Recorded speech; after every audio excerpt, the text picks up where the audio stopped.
Hai, kami dari kelompok 6. Perkenalkan, nama saya Hermanaldo Nestorus. Saya Rosalyn Gizi Manalu. Saya Rizka Delia. Saya Faridatul Rahma. Jadi dalam kesempatan kali ini kami akan menampilkan video mengenai podcast untuk review film berjudul Ngeri-Ngeri Sedap. Selamat menyaksikan. Hai, oke. Jadi dalam kesempatan kali ini kita mau ngobrol-ngobrol nih sama teman-teman semua. Jadi untuk ngobrol-ngobrol kali ini di podcast kali ini akan dipimpin oleh saya Herman Sitorus, dan juga ada narasumber kita, ya teman-teman. Saya Rosa. Saya Rizka Delia. Saya Fadila. Oke, jadi untuk podcast dan ngobrol-ngobrol kita kali ini kita akan ngebahas tentang film yang pernah viral nih sekitar 2 tahun yang lalu, yaitu film Ngeri-Ngeri Sedap. Pasti kita semua udah pernah nonton film ini ya. Jadi kita mau ngebahas nih mulai dari pendapat teman-teman tentang filmnya, acting karakter dalam filmnya, juga nanti tentang kebahasaan dalam film itu. Oke, jadi kita langsung aja ya. Kita langsung bahas-bahas mulai dari yang pertama nih.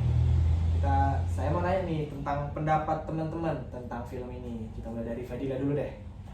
Kalau saya ya, film Ngeri-Ngeri Sedap ini nih, itu termasuk film yang rekomen untuk ditonton. Keren dari alurnya, dari karakternya, semua itu bagus ya. Pemerannya juga totalitas sekali gitu dalam memerankannya.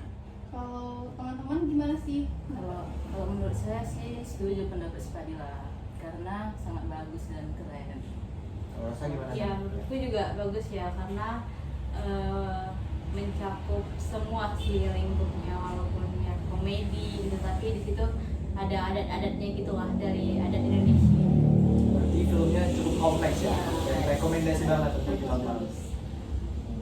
Untuk actingnya nih, kita kan lihat nih ada banyak tokoh-tokoh, dan yang semua tokoh-tokohnya keren-keren, mulai dari Domu, bapaknya Domu, mamanya si Domu. Kalau menurut teman-teman nih, gimana sih acting mereka dalam film ini? Kita mulai dari Rosa dulu deh. Oh iya, actingnya bagus ya, semuanya sih, dari mulai bapaknya ya kayak mendalami jiwa sebagai bapak-bapak di Batak gitu, terus mamanya juga, dan anak-anaknya serta opung-opungnya.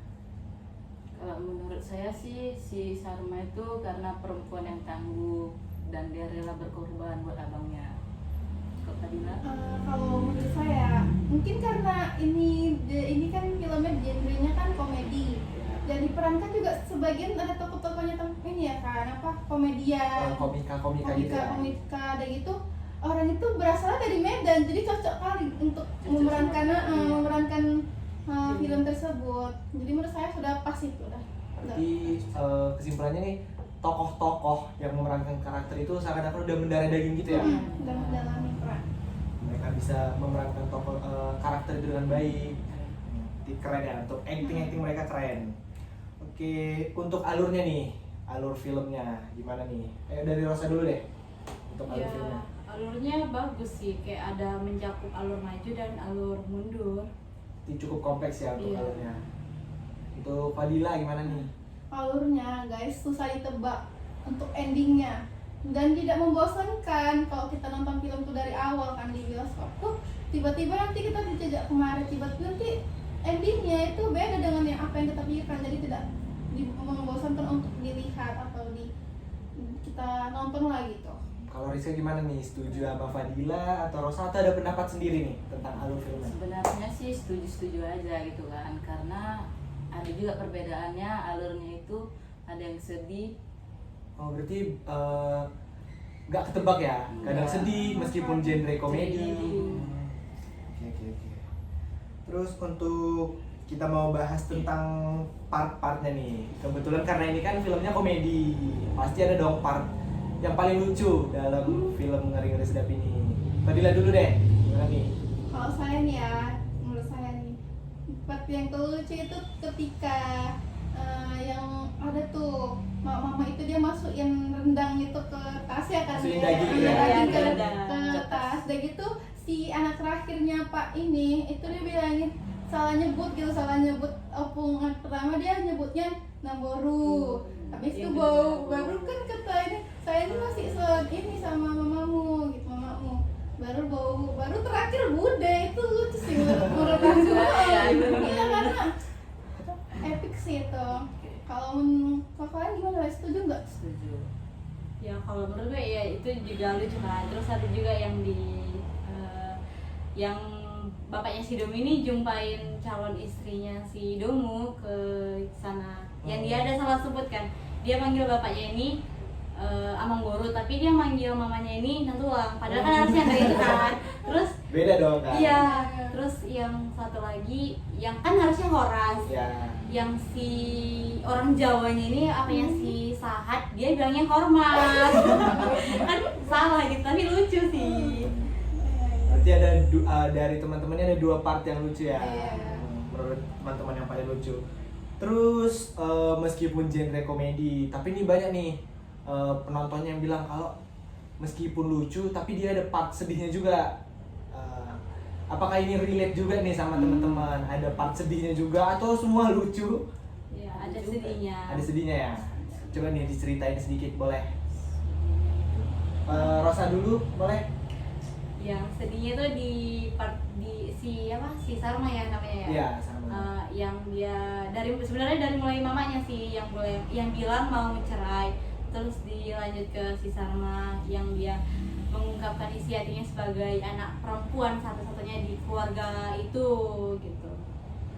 Itu sedih sih karena Relate ya. Iya. Berarti kan- Kalau untuk teman-teman gimana? Iya sih, setuju juga sih karena pas nonton ke bioskop ya itu pada sedih sih di part itu. Dan ada juga yang kayak orang ini kan merantau gitu kan, jadi orang ini kayak seakan-akan tuh nggak betah gitu di rumah, pengen pulang ke perantauannya. Padahal kan kayak rumah Di itu rumahnya. sebagai ini orangnya tuh dari kecil kan, tapi orang ini nggak betah jadi kayak sedih gitu.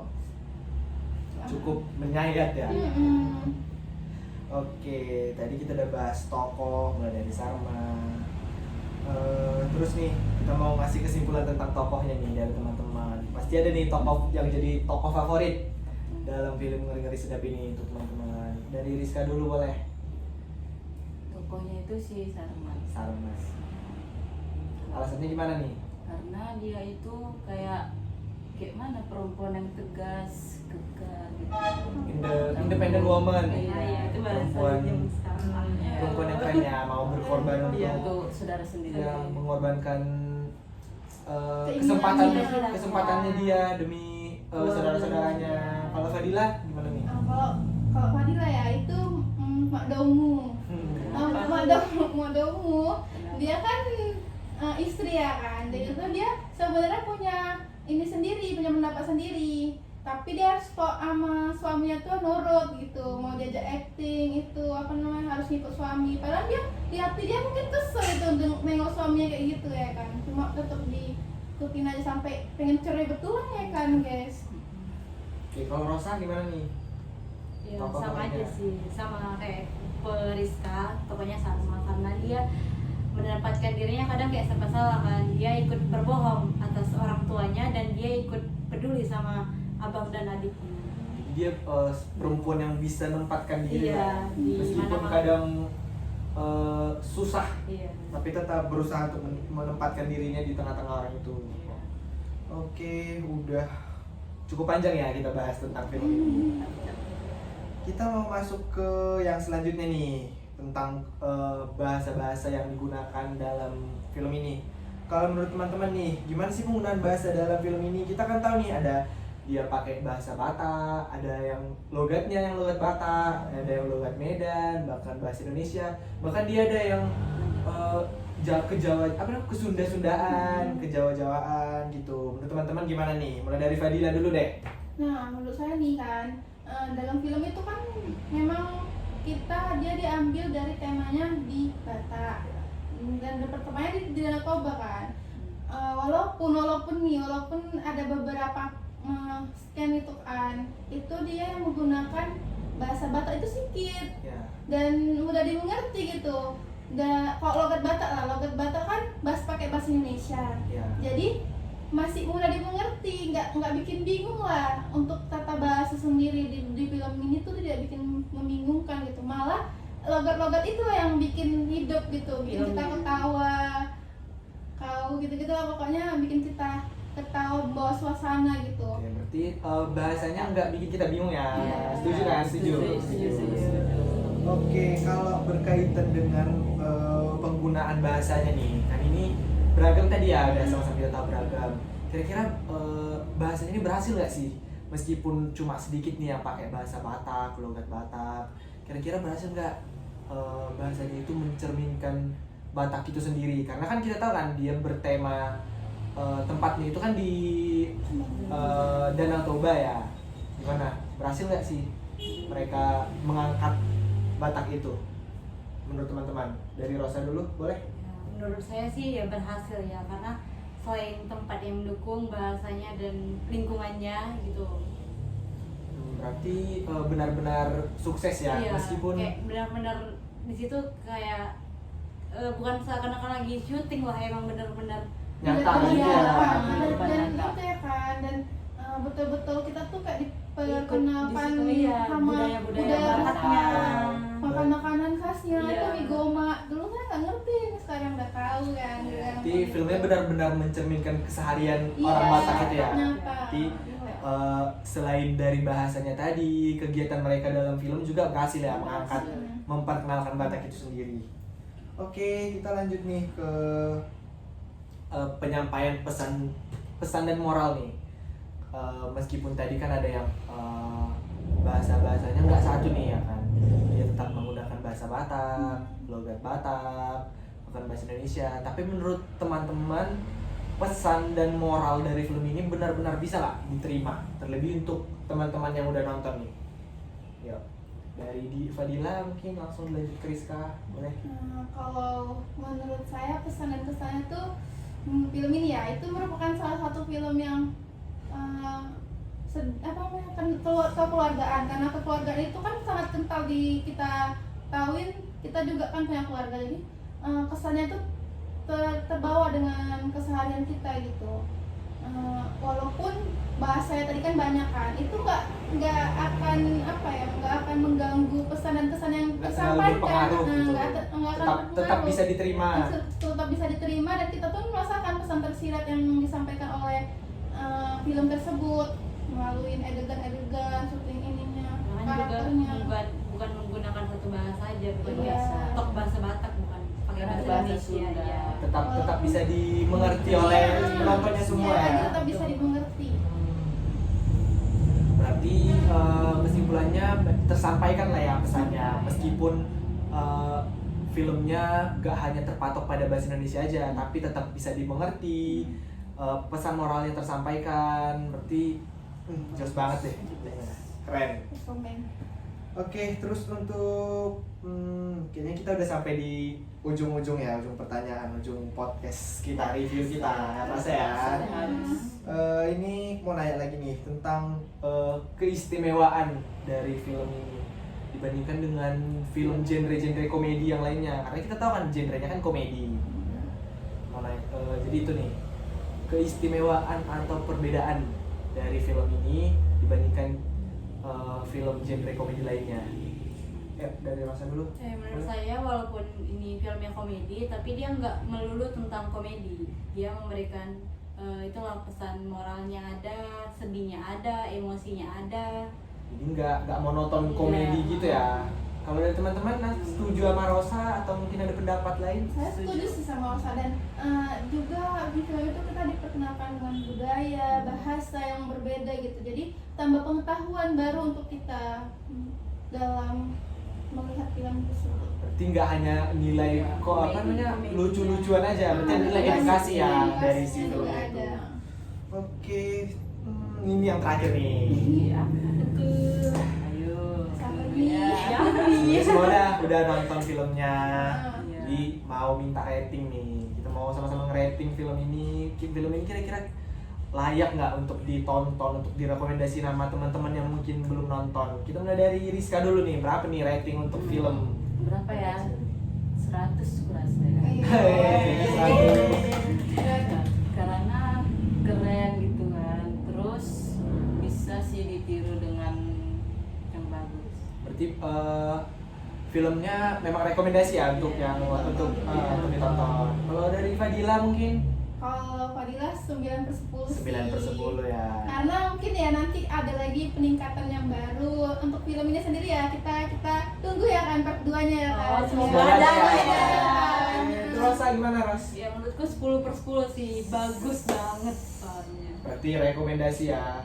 Kalau menurut Kalau menurut aku pribadi 10 juga. 10. Berarti aku sendiri yang 100. Iya. Oh, juga karena bisa. terlalu Pokoknya berarti film ini film yang rekomendasi banget ya untuk Iya. ditonton. Layak ditunggu kelanjutannya kalau ada ya. Semoga ada Semoga ya. ada kelanjutannya.